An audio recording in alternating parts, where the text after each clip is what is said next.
Hi. Hello. Hello there. Hello. Hi, Peter. Hi, everybody. I apologize in advance. Food is being delivered in a moment, so That's all right. Don't worry. Do you need to go and important. eat it or just let it in? yeah. You might make us hungry. I'm sorry, I'm an hour ahead, so Sure. to make it worse, it's sushi. Ah, Sounds good. Yeah. make us envious. At least we can't steal it, you see. This is We can just. Anyway, we can't smell or taste it, which is probably a good thing. That would be something to have like a olfactory Television, yes. interface. That would be good. Taste o Zoom. Good. Yeah.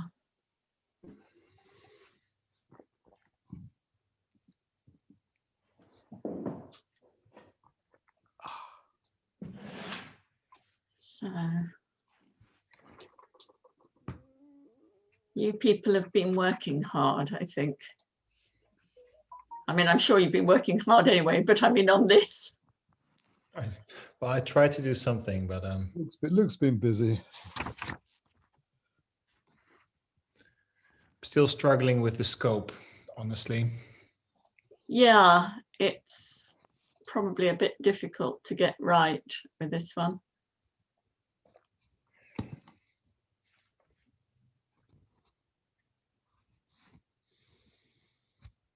So I wasn't around for much of the last session, but from what I gathered, there was an indication that our section should be something of the order of 500 words, and we got about 4 times that much at the moment. Right. Well, I think that was just a sort of, I think the thought is about 5,000 for the paper as a whole. But I think that we haven't got as many as 10 sections, have we? No. So so maybe 5, I don't know where 500 came from, but maybe 500. Where did 5,000 come from? Well, last time we negotiated with the journal and we had an initial limit of about 3,000 per paper, but they were shorter and there were more of them. So we thought that a sort of a starting point might be about 5,000.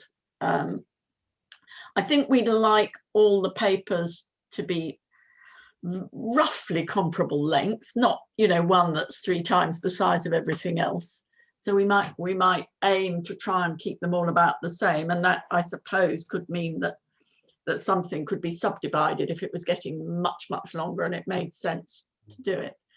But I think the other thing is to try to aim for things where it's, you know, they are opinion pieces rather than review papers. So we're not reviewing. We need to set in a context, but then, you know, just state opinions. And that will, I hope that will be how it'll be reviewed as well. Hi, TJ. How are you? Good, thanks. How are you? Yeah, not too bad, thank you. Not too bad. Do you like sushi? Was that sorry? Luke has ordered sushi for everybody. Oh, nice. I'll send you my address. For everybody to watch, yeah. Okay, but actually, can't the Newton do something? I mean, arrange deliveries so that we can all be enjoying the same thing at the same time. We did have a dinner, a Newton dinner. I mean, because normally they have these sort of fundraising dinners for people they think, you know, the hedge fund managers and things that they think might sponsor the Institute, and they have a dinner every year. So we did do one they may have done one this year, but I wasn't involved this year, but we did one for last Christmas. It got rather deferred and it was in sort of the middle of the year. And they did arrange to send around a really very nice bottle of red wine to everybody. So we all sat with our separate bottles and had I think that would work. Yeah, something like that would work nicely. Yeah. It would go well. Well, maybe white wine with sushi. It's a bit late to start ordering it now. I think. Hi, Ben, Glenn. Right. So we've got a good selection of people here, but we haven't got Danny or Paul, or the other obvious people that I guess it would be good to have I was just having a quick look at the overall plan. It's one, and I see Glenn's also looking at it. It's one that he circulated, or maybe edited or something, I don't know, the last date on it. Well, there's a date of 6th of January in the title, but it's been modified on the 21st, so a bit more recently, but I'm not sure. But that's got the overall outline in it, hasn't it? And then since then, we've got 7.4 and 7.5 and something called UQ for estimation. Which Sorry, I didn't know the number. no, it doesn't matter at all. Yeah. So that is presumably, is that 7.2 principles of UQ? Yes, I think so. Yeah, so that would be 7.2. The introduction 7.1 we'll have to do sort of at the end anyway. So what we don't have anything on is the data challenges section that hopefully Paul and Danny were leading on. Does anybody know anything about that? No, I spoke to Jasmina during the week about something else, and she said she was going to chase them up because she'd be quite happy to work on that, but obviously doesn't want to step on anyone's toes in doing so. But Sure. I've not heard any more since then. Okay.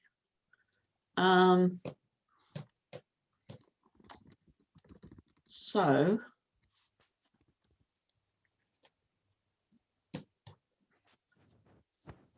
I'm not quite sure what the best thing to do is. Should we have a look?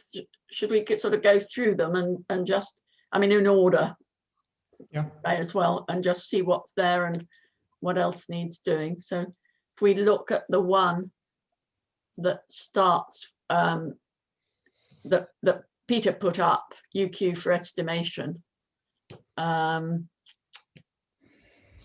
which we think is sort of 7.2. I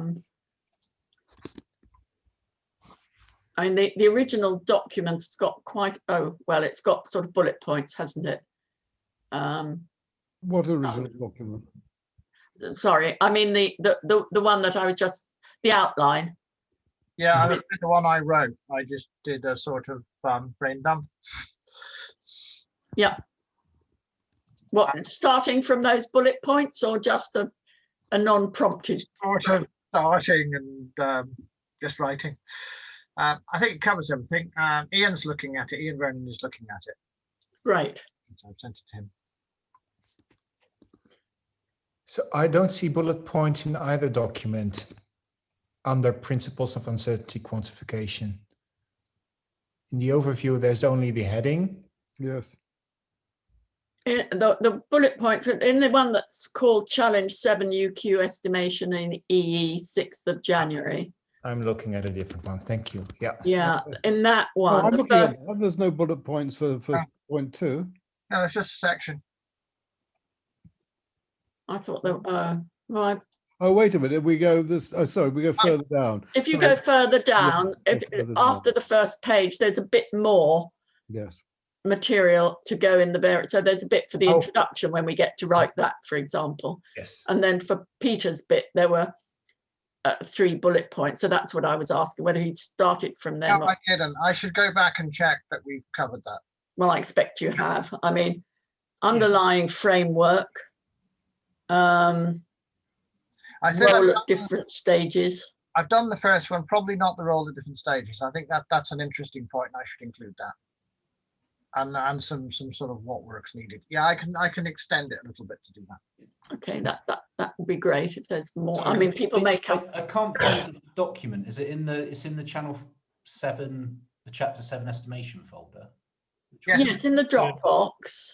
Yeah. Oh, UQ for estimation at the bottom. Yeah, that's the one. Yeah. Ah, Yeah. perfect. Sorry. Yeah. Thank you.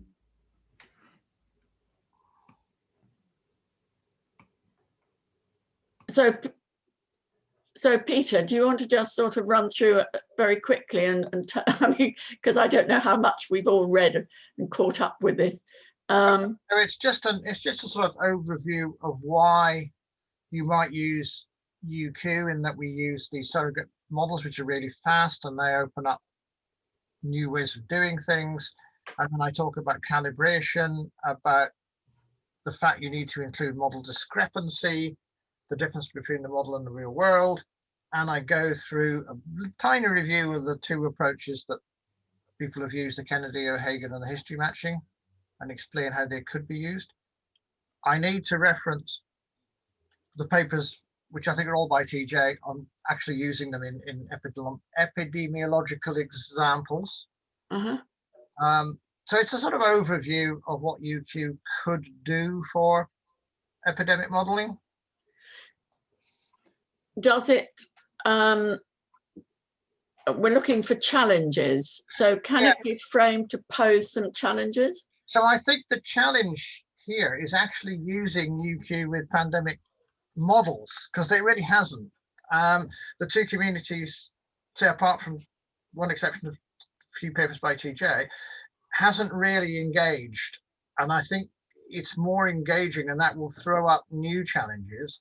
But there are challenges about how you work out what the model discrepancy is.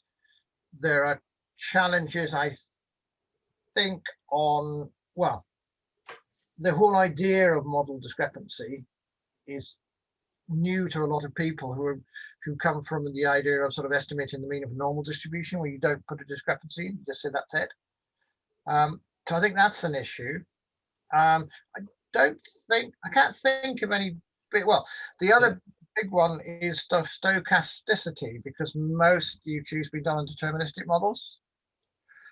But I think people have risen to the challenge there. There are some issues, and this is things I need to put in. There are, I think, there are general challenges with getting.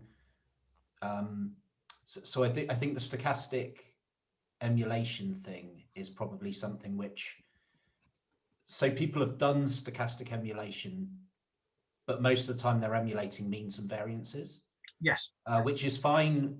So the stuff that we did on HIV, for example, that's fine, because you're simulating till the disease is endemic, and then everything behaves itself. But if you have multimodality in the outputs that you're trying to emulate and things like that, that can often happen with even with very simple epidemic models, particularly epidemic models which are hovering around the thresholds, then that can mean that your kind of emulation of means and variances doesn't work very well. So there was a nice paper, I think, by Dave Higdon's group that used quantile emulation as a way of trying to estimate strange shaped distributions, but again, I don't think that that's been sort of done in anger on these sorts of large scale models. And the thing that Danny, I'm sure, would be pushing is this idea of non-stationarity of the output space, which makes kind of classic Gaussian processes difficult. So I think there are definitely I think there are probably things that we're not sure about yet because they haven't come up, that will come up when we try to start emulating some of these sort of large models. To do with the stochasticity in particular of the system, which I can see. One thing I just wanted to raise, Peter, right at the very beginning, you talk about one of the main tools in uncertainty quantification being Gaussian processes, right? But I wonder whether, I mean, is that strictly true? Because you can do history matching without using emulators, and you can use different emulators other than a Gaussian process. So You can. is it worth making the distinction between, like, the fact that you're using emulation is one thing that you can do, which helps one of the challenges of the fact that the models are slow, right? Because the real challenge is the fact that models are slow, and then you can use the emulators potentially. Yeah, if the models are incredibly fast, then things are different. And of course, there are other bits of uncertainty quantification, like polynomial chaos or stuff, which I don't want to talk about. And that's why I put one of the main tools rather than, this is the tool we use. This is one of the tools you can use. And it helps. Yeah, I mean, you could do history matching without an emulator, though the concept of waves gets a bit weird. Yeah. Well, the other reason I raise it is because obviously the structure of the document as well is about estimation. And there's quite a lot of the estimation techniques that we're talking about later on, like the sort of more classical Bayesian methods and particle MCMC and things like that, that don't use emulators.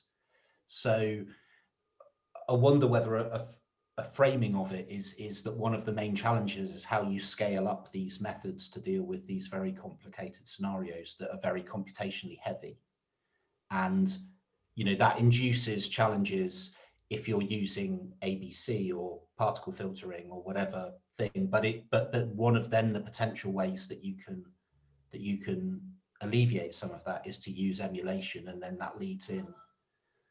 Yeah, I can put that in. I mean, I didn't put in the links between ABC and history matching, which are sort of there, but they're a bit weird. In that the calculation is the same, but the concept is different, which I think a lot of people struggle with. It. You can have two things with exactly the same calculation, but the reason you do it is different, and therefore they're not the same thing. Yeah, I'm not convinced on that.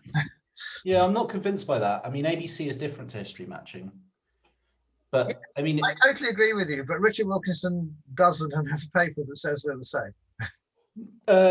No, what he says. So it's not because you don't use like implausibility or anything like that in history matching. What I think he says is that you can interpret the ABC posterior. So the classic ABC literature would say that the ABC posterior is an approximation to the true posterior. Yeah. And what Rich's paper suggests is that you can, if you want to, view it as an exact posterior to a model that has model discrepancy, where the model discrepancy is specifically your tolerance plus your summary measure. So it's sort of it's a sort of link into the model discrepancy thing, but I wouldn't. I'd probably say that it's an interpretational thing, but it doesn't use implausibility like history matching, because again with ABC you're looking for close matches, and you don't account for the fact that you don't account for the uncertainty when you do those matches. So I might argue that there's links there, but I'm not. I think history matching is a bit distinct from ABC. Well, I absolutely agree with you, but I'd say Rich would not agree with you. I've had that argument with him. Okay, interesting. All right, that's not my interpretation, but unfortunately, as I said, it's an opinion piece, so maybe you can stick to. He's not an author, so we can have our opinion. I mean, I kind of agree with TJ there. It'd be really nice if we could make the link or kind of express UQ without emulation, in the sense that I kind of feel, personally at least, it seems that emulation is a kind of barrier to thinking about UQ, and I think it's a broader framework than, it's a broad framework that's applicable anyway. So maybe there's not a lot that can be done here, but I think sort of touching on how we might incorporate uncertainty quantification in other kind of inferential frameworks that we discuss later, I think would be very useful if we can manage that. I did try to keep the two concepts of emulation and model discrepancy separate, because I think they are very separate concepts that come together in things like history matching and Kennedy. Yeah, I should say I haven't read what you've written Oh, no, yet. that's fine, that's fine. But I think that maybe I should put the concepts, separate the concepts from the methodology. I think that would be helpful. Yeah. Because I agree with Glenn. I think the emulation stuff is a really useful tool, but it's not the cornerstone of things like model discrepancy. I think it kind of feels like more of a sort of conceptual thing that we could implement, whereas emulation is something which you would use to in particular circumstances. Like you say, if you have a fast simulator, you don't need to use emulation. Yeah, no, you're absolutely right. I mean, model discrepancy is a concept that people have to take forward, which is one of the main challenges. It's a tool that you can use to do computation. Yeah.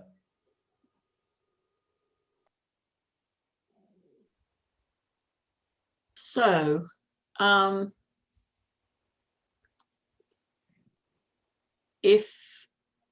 if you could adapt this slightly to incorporate those suggestions, Peter, does that sound?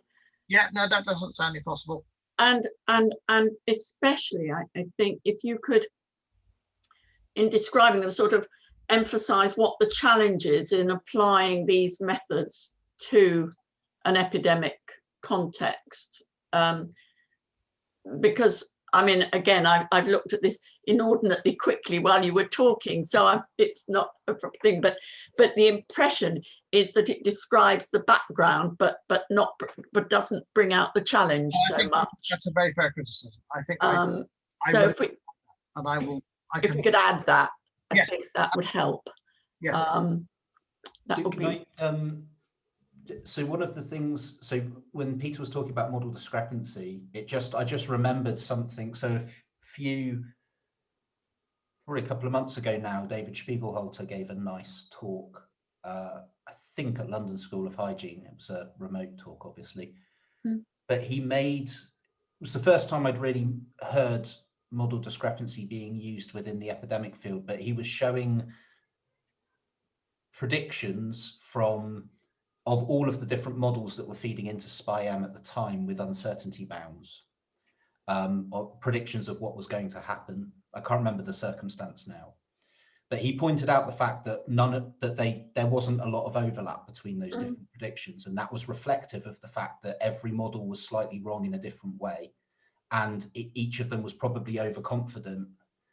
Because you would expect, if they were all trying to predict the same thing, that there should be a lot of overlap between those points. And I wondered I don't know whether any of that is in a paper anywhere, but I know, maybe there's some stuff that can be pulled out that actually just as a nice illustration to the lay reader of, what you sort of mean by model discrepancy and why it's important, right? Yeah, no, if he'd written that down, I would have included it, because I've seen him give that. I think he gave it the cheering as well, and I've seen him give that talk, and he points out that, and I think his reason for why they're not overlapping is not quite right, because I think it is a combination of model discrepancy and uncertainties that have not been included, so they are overconfident, because a lot of that uncertainty people quote is the stochasticity, not the full uncertainty. So they're not having uncertainty on parameters, they're not having uncertainty on initial conditions. So they're underestimating the uncertainty because they're not including everything. I think a lot of them do have parameter uncertainty. A lot of them are fitted to data. A lot of the models, like I think certainly probably the PhD and the Warwick ones that I know of, and Lancaster, I think and the Manchester one, I think a lot of them do fit. So there will be some parameter uncertainty in those. Some parameter uncertainty, but not probably as much as there ought to be. Maybe. I mean, the other challenge, of course, is that everyone fits using slightly different frameworks and slightly different assumptions, and slightly different priors if you're Bayesian and all of those sorts of things. So I think there's lots of kind of aspects there. I mean, I think it's also true to say that they rarely account for what I would call model or structural uncertainty, which Yeah. gets at what you're including in your model discrepancy. Yeah, and that's really hard. It's not a criticism. We did have a discussion about this business of these different models some weeks ago, in fact. And I think there was a suggestion, which probably might be worth thinking about again, which is it could almost be a common theme that runs through some of the different sections of this challenge chapter. There's quite a bit to be said about trying to integrate and different models, contrast them, complain about them, but generally see how to deal with multiple models.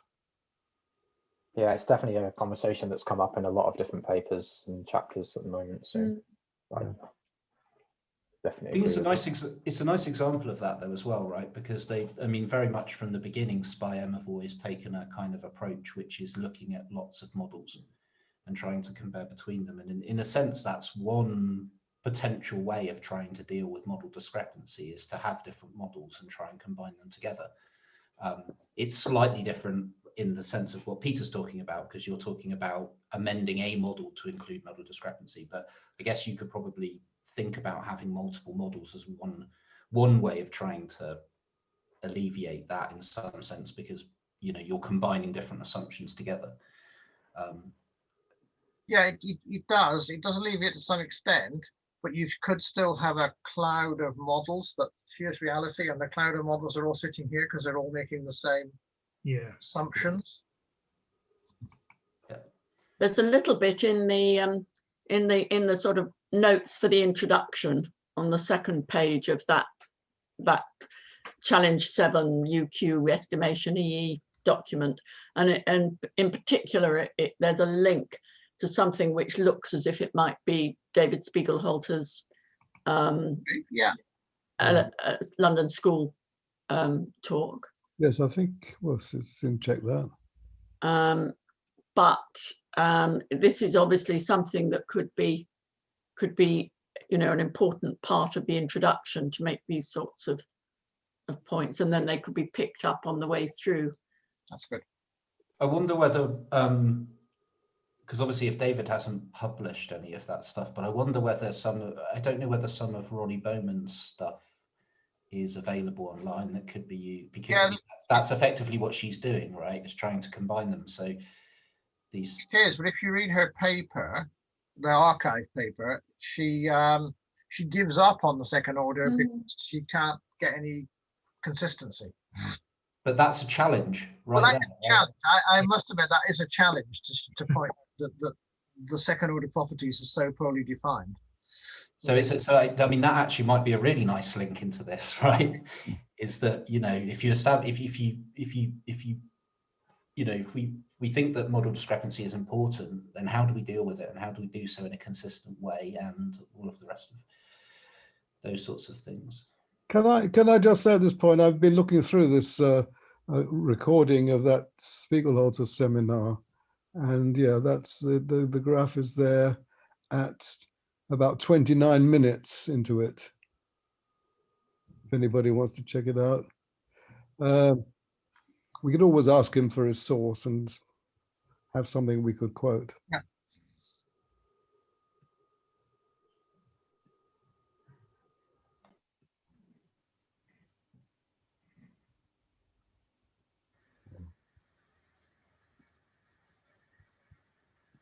I think that every communication about evidence. That sounds like a voice who isn't here. I just started the video by accident. So He's not looking at the faces. Has he joined us?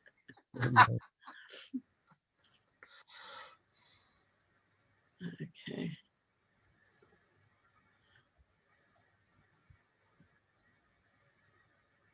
So is there more to talk about on that section, or shall we go on to the next one?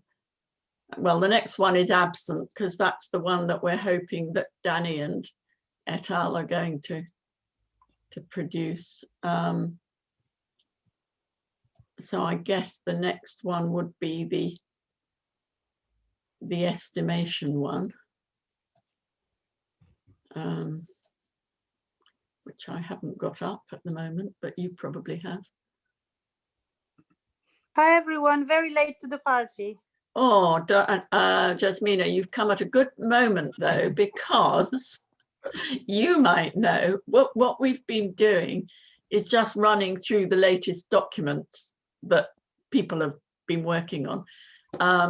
So we've been talking about the one in the Dropbox that's called UQ for estimation, which is which Peter has drafted, and would be basically a draft for 7.2. It's just not numbered as such.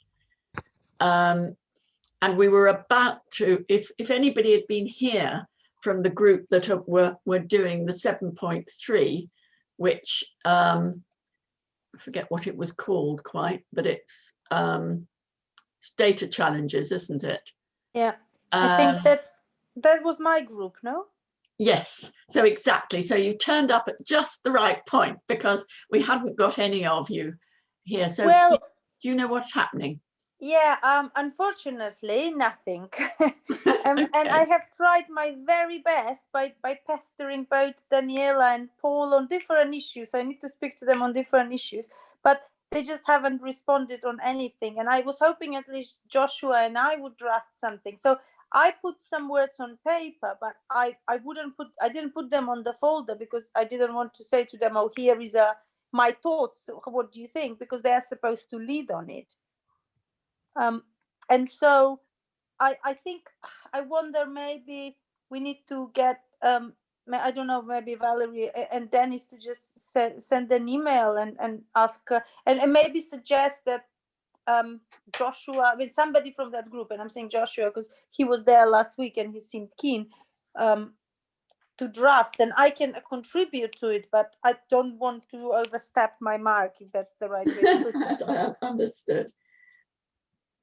So this would be section 7.3. So if I email Danny and Paul and just sort of see what the position is and say, are they happy for you to liaise with Joshua to produce something? Or if they're happy to start putting stuff in, which we then bulk up. Yeah. Or vice Yeah. versa. And then I know there has been a lot of work for like modeling groups involved in SPIAM on commissions this week, so that could be a reason. But I haven't had any response. So Yeah, I'm sure I mean, I know Danny was very keen to do this, and I'm sure she's really, really busy. So it's whatever the best way is of getting it off the ground, isn't it? But I'll email and suggest that, you know, if they can put a few thoughts down on paper, then perhaps you and Joshua will be able to work them up a bit.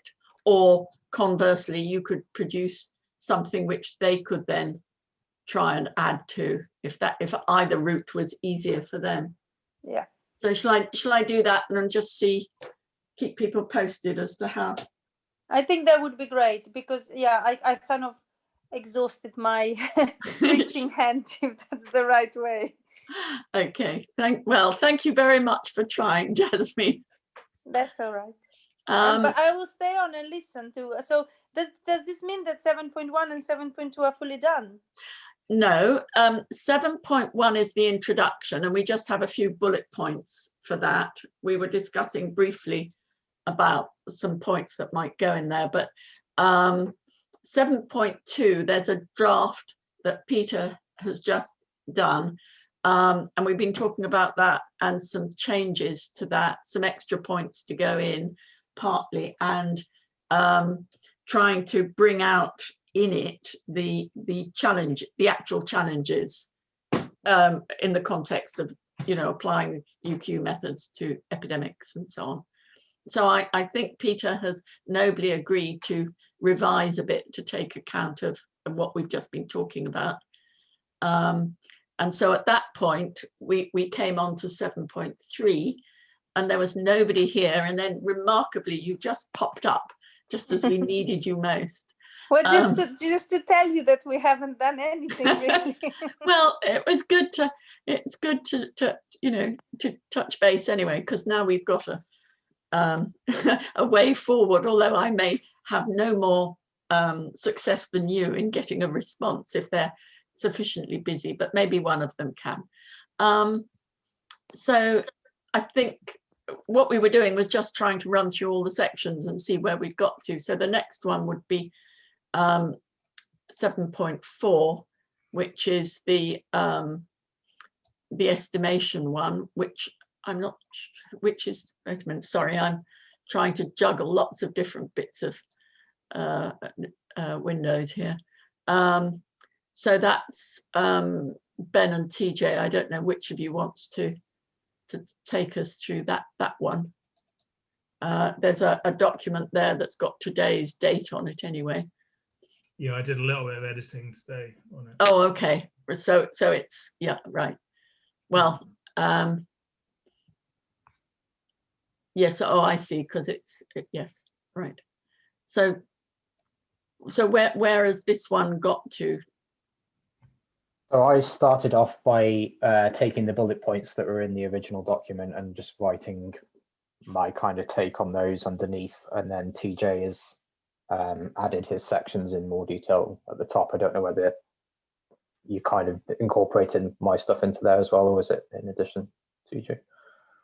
I think I incorporated some of it, and then I sort of expanded bits, but there was also bits, and I mean, I basically just tried to write a sort of introduction type spiel about kind of general estimation problems, with the hope that you guys were going to come in and hack it to bits and add all other bits to it. So I didn't delete anything. No, I realized that. I wasn't sure. I mean, I was thinking about I could possibly delete some of the bullet points at the bottom, but I think the only thing I did was I moved your discussion of model discrepancy later on, but with a view of bringing it in, but not putting it right at the beginning of this section. That was the only thing I did. But again, I mean, a lot of this will hack around, right? And then as Peter writes his bit, we can link in a bit more. Yeah. I mean, I think I tried to think about how to introduce the kind of, so outside of things like model discrepancies, I think I was trying to focus on sort of purely calibration challenges, and particularly with regards to all of the different types of sort of methodologies that people are employing that were outside of emulation, I think. So I was trying to think about more, so the sorts of estimation approaches that a lot of the SPI-M groups are using, for example. And so I tried to hook it around the idea of you know, the major challenge when you do calibration is the fact that it's a partially observed system. So you need some way of imputing or inferring the missing data somehow. And kind of the way that I view it is that there's kind of two ways of doing that in the kind of traditional inference approach. There's kind of the approaches that try to simulate those things. And then there's the kind of approaches that try to incorporate missing data as latent variables and integrate them out. And then, so I kind of talked a little bit about deterministic models and what people do, and then, but the fact that it's not really applicable in a lot of circumstances. And then I talked about stochastic models, and then I kind of said, but basically whatever we do here is computationally very, very difficult. And then I was thinking that that would lead into other people, because, you know, Glenn obviously is doing a lot of nice work on this, Chris Jewell's doing a lot of nice work on this, and I thought there were kind of, there's obviously a lot of things that can be expanded upon by people who are actually fitting these models to COVID. So I kind of was trying to sort of focus on the challenge, and I think the challenges for me are the missing data aspect, which makes it very difficult to do kind of traditional statistical approaches if you're using likelihoods and things. And whatever you do, it becomes computationally expensive. And then if you start scaling that up to a massive population, then it just compounds the problem. But whether that is too much, and whether it's kind of, you know, it might be better to hack that apart and focus on specific things. And I'm figuring that probably Glenn and Ben will have quite a lot to say about those, you know, with all the experience that they've had doing this. I thought you gave a nice overview. I suppose the question is whether some of it should go in the introduction. Overall introduction, maybe. I agree. And you raised lots of the key points, I think. So Absolutely. I think my main comment was going to be just a bit like we just said with the first section there, was that we need to sort of swing it around to sort of say what the challenges are a bit more concretely, but as in the text, I mean, it's sort of it's kind of implied, but it's not quite said, you know, a big challenge is this, you know. I think certainly the style from some of the other papers is more you know, quite explicit to sort of point out, you know, you know, challenge 1 is this, challenge 2 is that. But I mean, obviously Yeah. there are challenges over the sort of the scale of the computational problems that go across lots of different methods and so on, aren't there? But you know, I've just found a bit where you say the main challenge is these approaches require hundreds of thousands, if not millions, of simulation runs and so on. So, I mean, you know, it's a common point that's appearing in lots of places, but somehow, as Glenn says, it will be really good if we could sort of, the challenges would in some way jump out of the paper in each section in a way that they're not quite doing at the moment. I think what I was, the only thing I was sort of struggling with a little bit was that, so to my mind, it's always the computational challenge, right? It's the fact that you've got so much missing data, you have to infer it somehow. And that leads to massive problems, right? Now, of course, you know, like if you fit a deterministic model, you effectively overcome that straight away very easily, because you don't bother to infer all of that stuff. You just simulate a mean trajectory, and then, you know, but that doesn't solve, but then there's loads of other problems, right? In the sense that, you know, if you're trying to fit like a meta population model or something like that, where you have lots of small populations, then your deterministic model is no longer valid. So, you know, it's the problem is that like every technique you have, you sort of go down a little rabbit warren of this is a problem and this is a problem. But to my mind, the major things are missing data and computational load associated with dealing with that missing data. Like that to me is the thing that ties all of this together. And that's where, you know, and then you can say, well, actually, you know, we can simulate it, and that's like, we can use latent variable approaches, but they're very hard to code and they're very hard to optimize, and they need, you know, it's a high entry level. Or you go for something like ABC, which is a lower entry level, in the sense that epidemiologists have their simulation models and they can plug them into these programs. But then that comes with all sorts of other problems. And it, you know, if you start having complex data sets or large scale systems, then you run into all sorts of problems there as well, again with scale. And then you can say, well, actually, that's the link into the emulation stuff, right? Because the emulation stuff allows you to run complex models, but it reduces the amount of simulation time that you have to have at the cost of introducing more approximation and so on. So the problem is everything trades off against everything else. Yeah. And it's quite difficult to distill it down to like, this is the problem. But really, I think it's about, yeah. Sorry, the other thing is about deciding where you're willing to introduce the approximation. Are you approximating the model? Are you approximating the inference on a more accurate model? And, you know, having the tools, from computational side, I think we talked about last week, the idea of software that allows you to do this, you know, in an accessible way is obviously important, but understanding kind of what the important aspects of that approximation are, and exactly as you were saying, you know, where are the issues and the hardships that you're going to come across and the potential pitfalls you're going to make by making that approximation. And I think at the moment, you know, anyone who's coming at this from a non-expert physician is going to be completely mesmerized by all these different methods that you can use. And how do you go about choosing which is the appropriate one for your model, with all those caveats of computational time and model complexity and discrepancy and everything else? Presumably that a lot of this is the same to any of the other big problems that one might apply them to. I mean, what can we say? Can we sort of pinpoint what is special to epidemics as opposed to any other large scale problem that you might use with loads of data? Speed of delivery, I guess, is some aspects. If you're looking at climate, then you can run long simulations, because if you don't get an answer for a month, it doesn't matter quite as much. Whereas a month of time in a pandemic, things have changed drastically and people are dying. So is that in there somewhere? Because if not, maybe that's another thing for the introduction that needs to be in there up front. That should definitely, if I haven't put it in there, then I apologize, but yes, that should definitely be in there.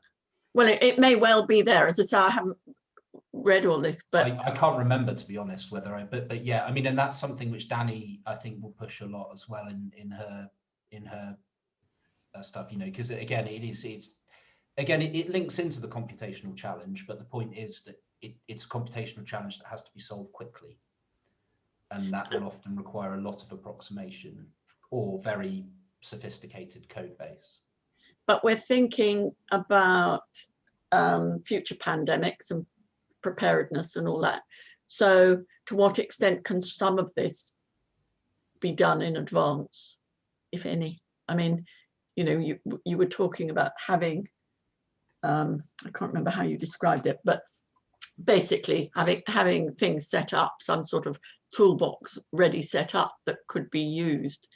Now, I mean, that presumably doesn't exist now, or at least not for the speed you want to use it at.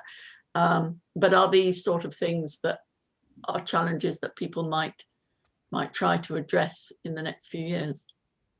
Yeah, I mean, I guess people are constantly trying to make these things, get closer to the accurate, exact inference end of things as faster. But and I guess that is, it's an ongoing challenge, but it's still a very valid challenge, I think, for pandemics.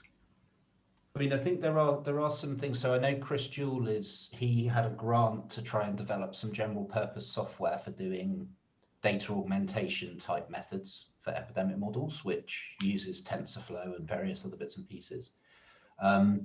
So that's an attempt. So his kind of idea is to try and make a WinBugsy type interface, but for epidemic models, which would be nice. There are some general purpose packages that people have written. So there's things like POMP in R, which will fit these processes. It doesn't implement all algorithms, is one problem. From the UQ perspective, one of the key problems is a lack of general purpose software. So I'm involved in a project with Ian Vernon and Michael Goldstein and Richard White and various people, where we got some Wellcome Trust money to try and develop some history matching software and emulation software in R for doing this stuff. And that project is ongoing at the moment. But funnily enough, it took us 4 years to get Wellcome funding, because people said, well, when would you possibly need this software? So maybe you can point that out. So we had to argue that one, but yeah, so there is, and then I'm fairly sure, I think I've heard other people trying to develop sort of history matching software in Python and other bits and pieces, and there are, so but everything's a little piecemeal, and a lot of these kind of, again, because of the simulation aspect, a lot of the software for doing simulations is really only applicable for small outbreaks, right, where you're sat on your desktop and you can run enough simulations. The moment you start going up to simulations that you have to run on HPCs, then again, it gets very difficult to write general purpose software, because it's hard to do that integration. So I think the general software challenge is probably something which, needs, because again, it's one thing optimizing a piece of code where you have complete control over everything. And then it's another thing trying to do that in general purpose software, which I think is what Chris is really trying to do. So he's trying to use, TensorFlow and other bits and pieces to try and make some really efficient general purpose software for doing data augmentation. But it's a really difficult.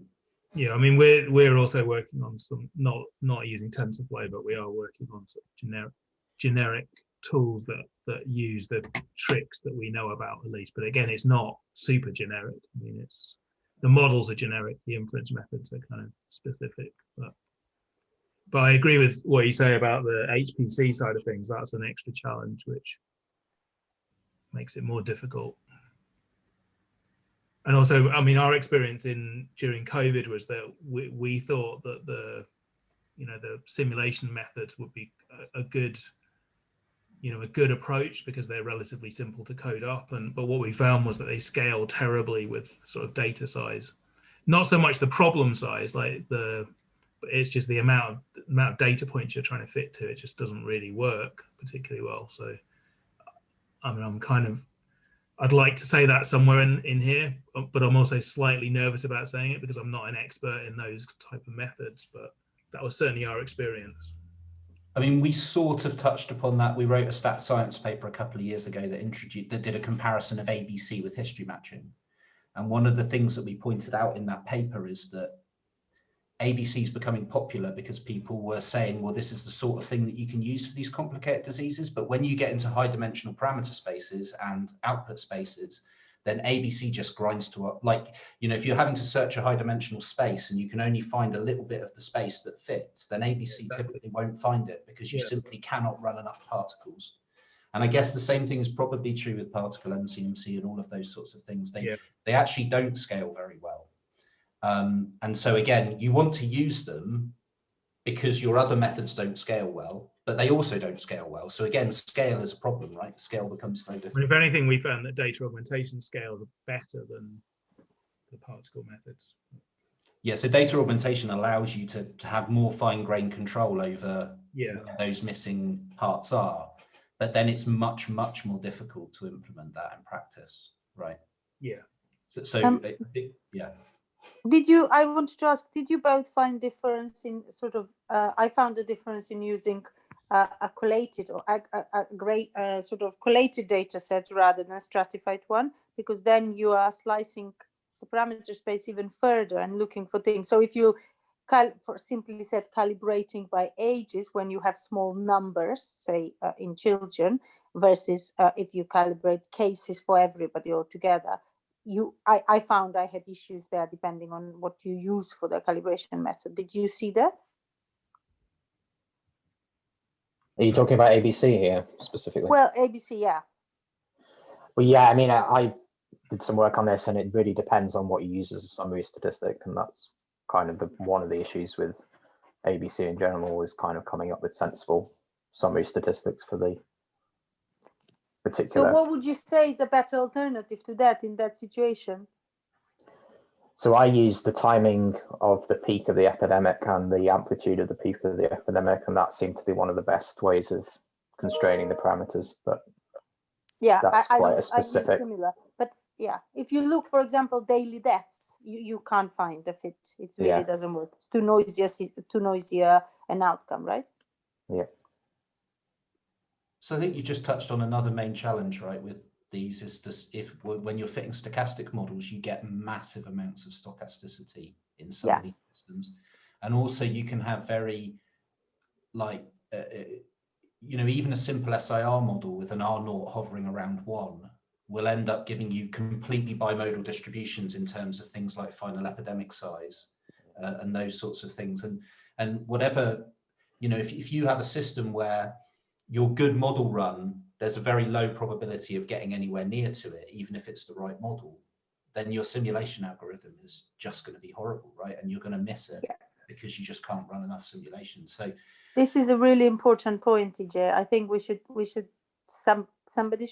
put that in the text. I'll add it to the introduction.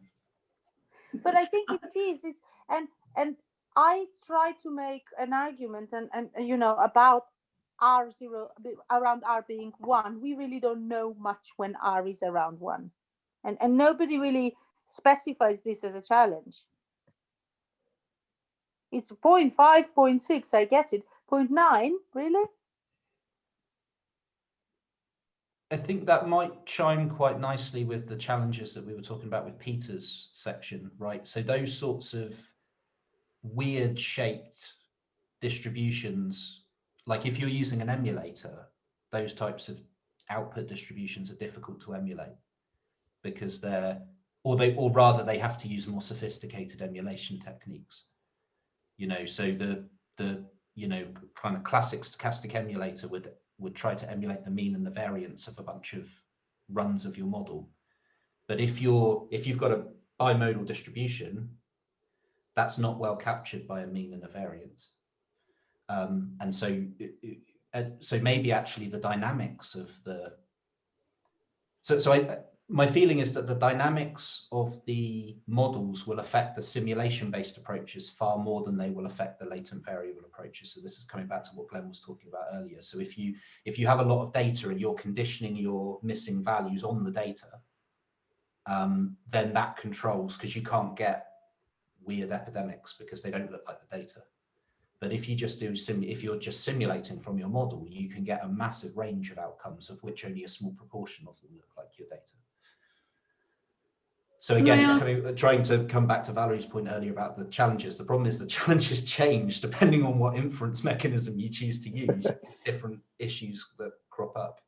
I mean, I guess the broad challenge is trying to find fast, efficient, accurate inference, and then within that there's different strategies that we can adopt, because actually the other papers, I think they seem to be going, you can correct me if I'm wrong here, Valerie, but they seem to be going for a relatively small number of high level challenges, and then in discussion of those they'll mention lots of issues, and that's the kind of things that you're talking about. So I think it does seem to be the way that they're going. I mean, it wasn't necessarily what we imagined from the outset, but somehow that seems to fit with the much broader sort of coverage of the papers compared with last time, where they were much more sort of focused technical points very often, and we're doing something which is much more broad ranging. So having a sort of an overall challenge, but then having it sort of sub challenges within it seems to fit better. Could I ask a silly point, because it's not something I know about at all, but when you're doing simulations, do you not anywhere condition on knowing that you haven't got very often you're conditioning on something which is taking off? I mean, when you're doing sort of theoretical things, very often one's looking at the conditional distribution, given that it hasn't gone extinct by a certain time. And I just wondered what you do in these practical contexts. You only find out after you finish the simulation, so it's very hard to condition. Yeah, I mean, one way is just to throw away all the ones that peter out, but yeah, so I just wondered. I was going to say, when you look at stochastic simulations, for example, one way, which is not necessarily the best way, is to run a huge number, like 10,000 simulations, and pick the 100 to 1,000 best. Yeah. And then you have a certain certainty around what you pick. Well, that's right. So that's effectively conditioning on something. You need some definition of where your threshold's going to be. Exactly. And then you throw away the ones that are below the threshold, which is sort of how you do it on a theoretical thing. I mean, that's how a lot of so that's how ABC works, for example. You simulate and you throw away the stuff that doesn't look like your data. Yeah, but I mean, is there any way of trying to not have to simulate, not be quite so wasteful in well, the probably the most so particle MCMC, I guess, would be my stipulation. That so in that one you would simulate. So if you use a particle filter, you simulate forward a time step, and you typically do that lots of times, and then you weight the particles according to how close they are to the data, and then you do a resampling step and so on and so forth. So you're doing a simulation, but you're conditioning, you're keeping it close. Time point. Yeah. So that works very well, and it's what quite a lot of people use, but it can be quite slow, and it can take an awful lot of simulations. So. And that's again, it's a balance often, and sometimes that can be slower than doing ABC with a big tolerance around your data, because the resampling steps and things just Okay. result in it being slow. But you can do it, but I think you have to use some, or certainly the only methods that I've seen use some kind of particle filter to try and effectively do kind of simulations a little step at a time and then so on. Yep. But like I say, that's the kind of procedure that Thank we you. scaled quite badly when the complexity of the data was kind of high. In other words, when you had lots of data points, then it gets hard to do that, and you need a very big sort of swarm of particles to sort of get anywhere near the data. Do you mean when you have a lot of turning points in the data, Glenn? No, I mean when you've got, you're observing, say, data at, for example, deaths in different health boards or hospitalizations. Okay. Yeah. Kind of thing. The data itself is multidimensional. I mean, one of the things that we've been playing around with is trying to combine sort of latent variable approaches with simulation approaches to do, I think, something like what you're talking about, Valerie, which is to try and make sure that the simulations you do are conditioned on the data you have.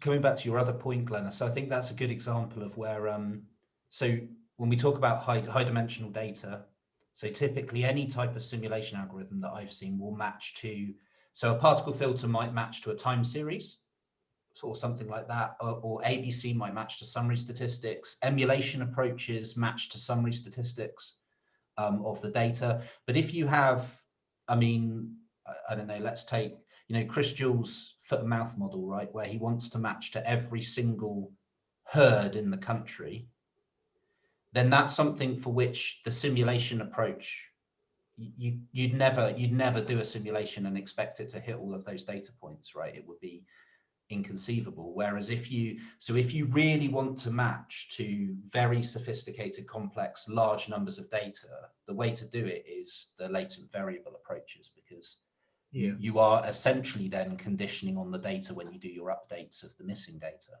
Yeah. So you have a lot more control. So actually, in terms of scale, it can flip the other way. When if you really want to have highly detailed matching between your data and your underlying epidemic, then that's where the latent variable approaches potentially are better, but they're just a lot more difficult to code up and optimize and all of that sort of stuff. The other computational issue that we haven't really touched on is identifiability as well. I mean, often these models are massively over parameterized, and especially when you have missing data or noisy data, then there's huge issues with both practical and structural and non-identifiability as well. So, which is kind of where I worry about the summary statistics, because it seems to me like in that case you're throwing away lots of information that potentially is there. But again, it's not to say that there's a solution to that. There is an interesting, so again, coming back to Rich Wilkinson's stuff though, there is an interesting point about whether, so one of the things I've been wondering about recently is whether, so if you're arguing that model discrepancy is useful, and then Rich Wilkinson's paper is suggesting that ABC is kind of adding model discrepancy, then are you losing information, or are you building in model discrepancy in some roundabout kind of way? It's an interesting point. I mean, I think you're probably losing information unless you've got good summary measures, but I suppose that there is another angle there that could be debated also. Well, I think that the issue I have with that argument is that it requires that people are specifying the ABC metric as if it is a piece of model discrepancy rather than the thing that they're putting around their data to get it to fit. So, yeah, I think that's the conceptual difference. Is in history matching, you specifically say that that is a model discrepancy, and you don't. I mean, at ABC, you sort of this idea you're going to make that go to zero and everything's going to be fine. And history matching, you say no, that's not going to happen, because if you do that, you will end up saying this model doesn't fit. And then you have to put this tolerance to error or whatever on there to say, I'm happy if it doesn't fit by this amount. But I think the point that Glenn was making though, Peter, is that when you do history matching, you're typically history matching to summary statistics of the data, right? Yeah. You're not building 1 million emulators for 1 million data points. And so the essence of reducing things to summary measures is going to lose information in some sense. So it's a balance, I guess, between losing information in your summary measures, but also making sure you're not overfitting to the things that you are fitting to. And I suppose there's a tricky balance to be had between those. My worry is if you use all the data and try to fit to all the data, you will overfit almost by definition. Yeah, but again, so then in my mind, at least, that then comes down to what you think the observation model is, because you don't necessarily think the data is correct either. Oh, absolutely. And you need to balance. You're fitting an imperfect model to imperfect data. What could possibly go wrong?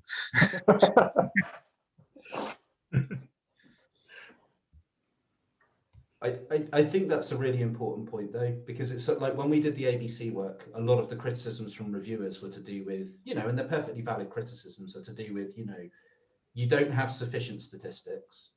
You're making choices about your summary measures. If you choose different summary measures, you get different inference. And that is absolutely true. There's not a way of, there are people doing research on how to choose optimal summary measures but they're hard. They're difficult it's difficult to know if you've got a very complex data set and you want to condense it down into something informative. How do you do that? How do you generate a low dimensional set of summary measures that are informative about the things that you want, that don't result in you losing too much information? Maybe that's another challenge to be had with these sorts. Maybe to some extent that comes down to the sort of modelling challenges where you're, challenge paper where, the question is what is the kind of optimal kind of representation of the system, Yeah, so for estimation purposes, maybe you want to choose those summary statistics that most constrain your model, which may not be the best for some other inference, but it might be that those are the ones that a sensitivity analysis will tell you this is going to constrain the model the most, and those are the summary statistics we should use. So that links nicely to Ben's point about identifiability, right? That's what you want. Yeah. You want to choose summary measures that are going to constrain your space. And that's where things like magnitude of the peak and timing of the peak are really informative. They're not, they don't capture everything, but they remove a lot of variability because once you've got the turning point in your epidemic curve and you know when it is, then there's a lot of information in that. But until you get to that peak, it's all over the place often, I think. Yeah. But this is also maybe where expert elicitation might play a role. Yeah. Choosing your summary metrics wisely. And assumptions about prior distributions for parameters that are potentially unidentifiable. Yeah, no, I think that's a really nice link. Yeah. Should we move on to Luke's stuff then? I think we should, and I think it will be good to remember that link between them and sort of I already put it down. It's put in some place. Yeah, I think we should go on to Luke's part. So hopefully those discussions can result in some sort of revision to capture some of those points. And I suspect that's mainly Ben, Glenn and TJ.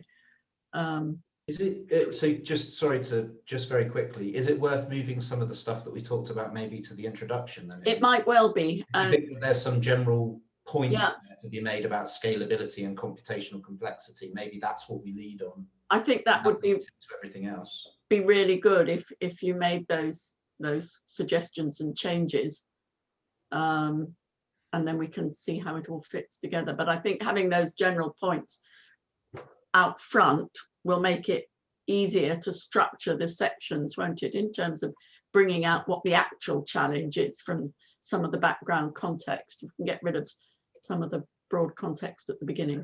So I think that'd be good.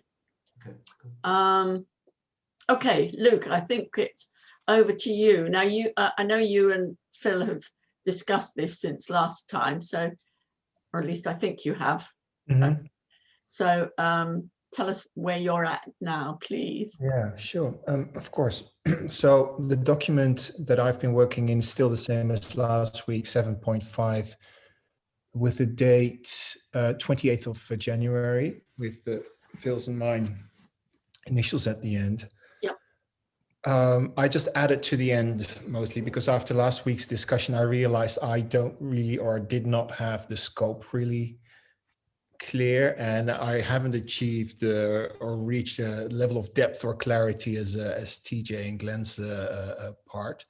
So I discussed with Phil what the scope should be, and we defined basically two areas of challenges. One is the challenges that expert elicitation is a tool for to address them, and the other is challenges related to actually executing expert elicitation. And I was thinking almost completely in the latter category, whereas I think the first one is more along the lines what you originally were thinking about. But when I started working on that, it felt a bit too basic, like saying, well, you can use expert elicitation to inform model parameters.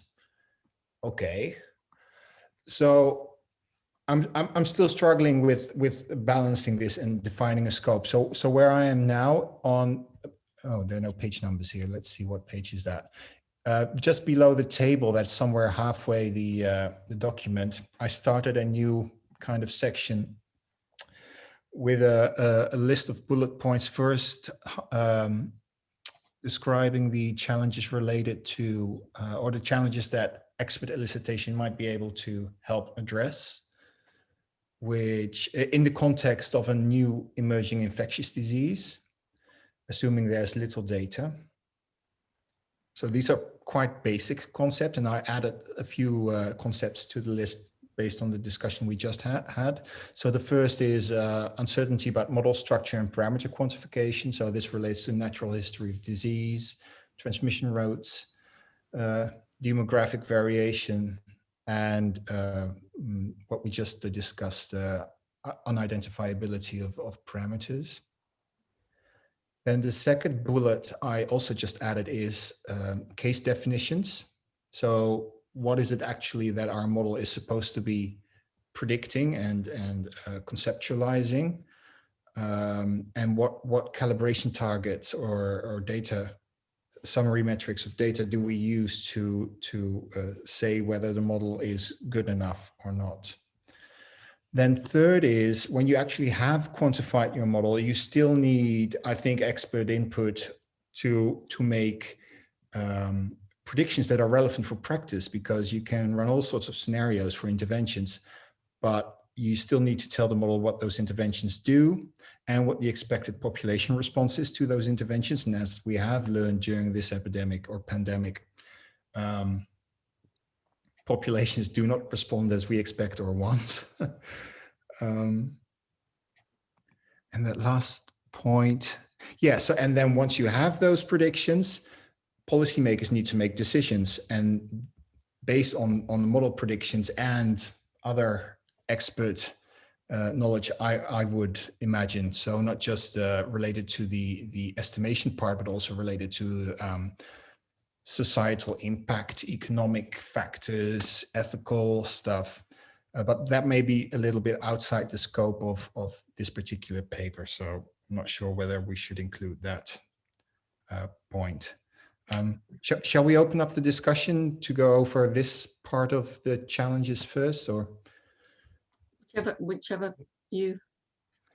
Well, I can quickly run through the challenges related to executing the expert elicitation. It's not that long. It's the first one is actually having a toolbox ready to do this kind of elicitation, finding and having the experts and the expertise ready, how to efficiently perform the elicitation and make sure that it is of sufficient quality in a situation where you're probably going to want to have it as fast as possible. And last, building up the expertise in the modeling community to actually do and use this technique, which I don't think is very common yet. Then there were When- some. Sorry, Yeah. I was only saying, so when you talk about finding and having expertise ready, you Yeah. mean expertise in running expert elicitation rather than expertise in the models or the, Well, no, actually, that Pandemic. point is having the experts that you want to elicit okay, expertise from. And the Right. last point is about having the expertise in our community in performing these elicitations, because my impression is that it is quite an art in itself. And then because I guess you would hope that we would have the expertise from the community of modelers and medics, I suppose. yeah, but they need to be ready to be like accessible and have the time. And Yeah, well, that's of course a whole big Pandora's box, isn't it? Yeah. And at the bottom, there are two headers with some challenges that may be out of scope, maybe for the specific paper, some more general challenges that elicitation might be able to address, like pandemic preparedness and rapid response. That it feels like it's too general of a statement, and it doesn't really fit the estimation and uncertainty topic of this challenges paper. So I'm not sure where to put it. And Yeah, on that note, though, like, you could argue that, you know, this paper is about, you know, how you figure out what's going on, to paraphrase Donald Trump. And you know, the expert elicits, you know, so we start off talking about, you know, a very quantitative framework, but the reality is that for pandemics we have to deal with a sort of more, you know, the more qualitative end of things. So we want to, in a way, you could argue that this paper on sort of estimation and uncertainty quantification should also include to inform policy. Yeah, so, you know, we need to translate this very technical stuff all the way through to policy, and so it's never just the model, you know, a fitted model is never going to, or fitted model output is never going to be the final output. It's always got to be interpreted and sort of placed in context, and you can only do that by bringing in experts across a range of different disciplines and viewpoints. So I feel it's important. Whether it goes in this paper, I think it makes sense in this paper, but it might be that there's another paper that it's more relevant to. I'm not sure. It was suggested as a topic for this section. I hadn't quite gotten to it yet, but we could have like a subheading on communicating uncertainty. Yeah. To actually make policy makers understand what the uncertainty means and how you should deal with it, because that is quite challenging in itself. I think that is a challenge, yeah. Yes, communicating uncertainty is popping up all over the place, but and certainly in the policy paper, but if it could be developed here in terms of actual ways that you know that you might try to do that with experts, that would be good. I mean, it's communicating uncertainty to policymakers, but also to I suppose the lay public, but also between scientists of different disciplines as well. So it's going right across the board. So what usually works quite well in well, this is not an epidemic, in outbreak situations, but if you actually involve those policymakers or program managers in the development of the model and the questions it will be able to answer. Right. Well, there you go. That's not really feasible in a pandemic situation.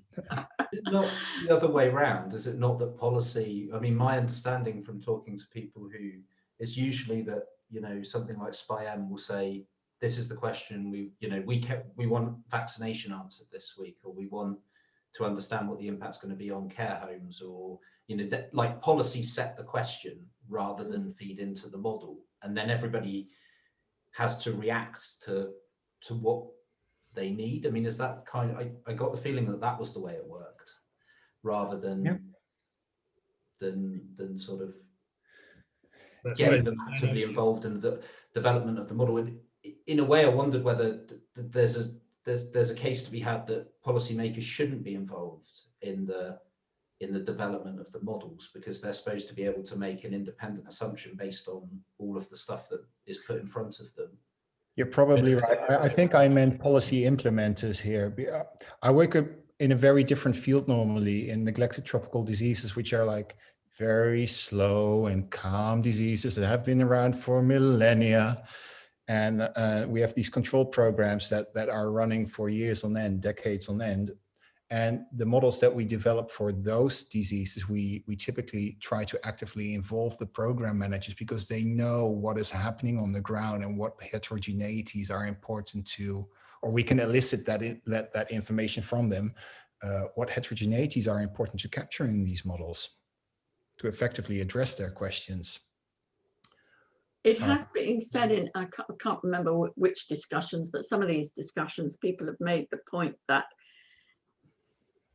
although things work the way that TJ was just saying, you know, that the policymakers ask the questions and then people scrabble around to try to answer them, that they're not necessarily asking the right questions, and that if there was involvement with the modelers, then the questions might be more, you know, better posed.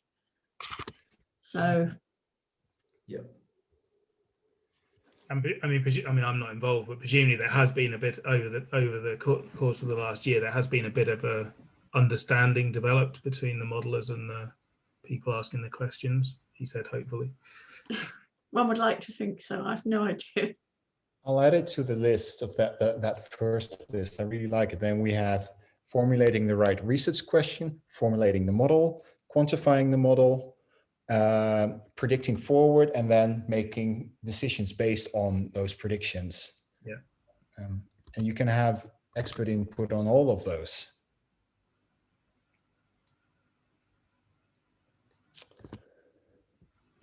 And are there differences in how you address those?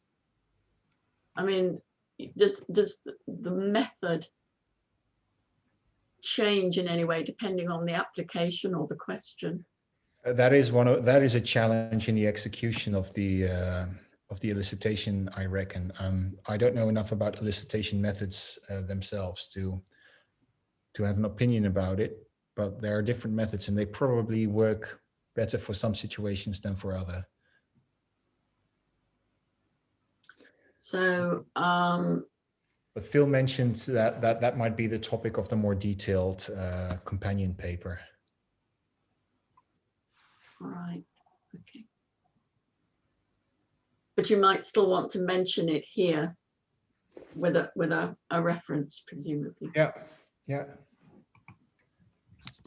Okay, time is passing. Luke has managed to enjoy, or at least I hope you managed to enjoy your sushi while contributing to this. The rest of us have yet to get as far as dinner, I suspect. So perhaps we need to wind up. Just need to send the INIR addresses for next week. Yes, not sure about that. It'd be a nice thought, wouldn't it? But do you guys feel that that the scope is, am I on the right track at least? Because I was feeling a little bit lost, honestly, after last meeting. I personally think you are on the right track. Yeah, I agree. Covering the things I think should be there, but as a not an expert in expert elicitation. Okay. And I think if we I mean, coming back to Ben's point about things like identifiability, like there's got to be some nice kind of link when we write the introduction to kind of to make the point that there's, you know, different challenges at different stages, and in fact, you know, you can fit these things together. But maybe in the introduction we can highlight the process from formulating the question to advising policy. Formulating the question, developing the model, quantifying it, predicting forward in time, communicating uncertainty. Yeah, that seems like good. So as well as working a bit on these various sections and hoping to make some progress on 7.3 with Danny et al. maybe we should try to sort of put into the introduction. I mean, maybe take that introductory section, which the part that's in the document at the moment with the bullet points, and just sort of add there, move into that part, other stuff, or start a new document for that one. Maybe start a new document, I suppose, would probably be the better way to do it, to have a draft that's just on 7.1 that starts with the part that Glenn had in that document, and sort of lift that across, and then people could add to that these points that we've been discussing and stuff that you want to move from the various sections into that. And then, I mean, without trying at this stage necessarily to write it, but to write paragraphs or stick a few bullet points or whatever works best, just so that we remember the points and see how it might fit together. Does that sound? Yeah. So at this stage, Valerie, do you think it's okay not to worry too much about length? Because I kept thinking, oh God, this is getting too long. But maybe we can just condense down once we think we've got all the points. I think the main thing is to get the points first. But as I say, try if we can to remember that although we need to capture the context, we don't want to give too much background. So if we can keep the background fairly short and use appropriate references rather than, but that may not be possible for this one. I don't know. I have to just see how it works. But ideally to sort of bring out the challenges that are involved from the sort of background. But yes, I wouldn't worry too much about the length, because as I say, you know, if all else fails, we can think about breaking it up into bits. Yeah. If we decide that's a better way to go. So let's just keep all the points everybody wants to make for now. And probably it can, a lot of it, once we've got one draft, can be made a bit more succinct. Yeah. But I think that's a next stage, isn't it? Shall I, just for the sake of not leaving you everything to do, shall I start a new document just on 7.1 with that section and just save it into the Dropbox, and then it's there for people to sort of add stuff to as and when? Yep, sounds great. Okay. Yeah, that'd be great. Thank you. Right. Thank you all very much indeed. I suspect it's, yes, Luke. Quick question. How do we deal with old versions of the manuscript? Do you want, or of the sections, do you want to keep them in the folder, or shall we like create an archive? There is an archive in the Dropbox. Oh, there is. Great. Yeah, in the Dropbox. If you go up to the IDP, so upper level to the basic IDP, it says archive. And within that, there are folders for the different challenges. Now, I don't remember whether there's one for challenge 7. Challenges, but challenge 7, everything is dumped directly into the folder. Okay, well, right. So we need that to be sorted a bit, but we'll put a folder in there for challenge 7, and then maybe do a bit of moving around. But yes, ideally, we. Could I just say the archive is a single folder, doesn't have subfolders. Is it? No, It does. yes, because you expect No, it does have subfolders. It does, Dennis. I'm sure it does. Well, someone else has gone and done that. Yes, I just went and had a look at it. It does have subfolders. But Yeah, I thought it did, but I don't think there's a subfolder for every challenge. So somebody's, people have created subfolders as necessary, I think. Well, the idea of having everything numbered, X point Y, was that you didn't need to have subfolders for an archive. It would all be in order. Well, that's true. If anyone, it's all right. Obviously, someone's taken a different line. That's fine. I don't know, but anyway, it's where we're at. So we can create an archive for a specific one for chapter 7, if we want, or just dump it in the overall archive, assuming it's all properly labeled. Okay.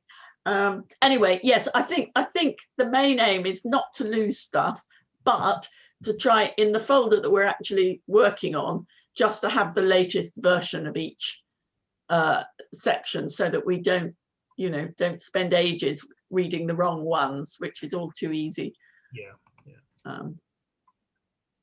Yep.